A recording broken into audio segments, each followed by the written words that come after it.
Nagbukas ng kanyang sarili ang aktres na si Yan Santos tungkol sa something personal niya na mababasa sa Instagram post. Ito ay tungkol sa kanyang weight loss journey at kung paano nakaapekto sa kanyang self-confidence ang pagdagdag ng timbang. Ginawa na raw niya ang pagdadayat at workout subalit tila wala raw nangyayari. Kaya naman kumonsulta na siya sa espesyalista. Kaya naman sa muli niyang pagbabalik acting, talaga namang slim na siya dahil na rin sa naipayo sa kanya ng mga doktor na kinonsulta niya. It's still a journey but now I know I'm finally on the right path with the right people. Pagbabahagi pa niya. Matatanda ang pinag-usapan ng mga netizen ng kanyang larawang nauna ng ibinahagi ng kapamilya actress na si Kira Balingir.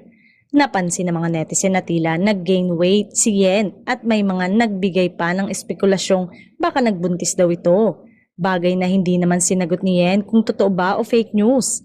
At kamakailan ay ibinahagi niya ng isang larawan kung saan makikita siya sa isang monitor. Hudyat na mukhang balik trabaho na siya sa pag-arte.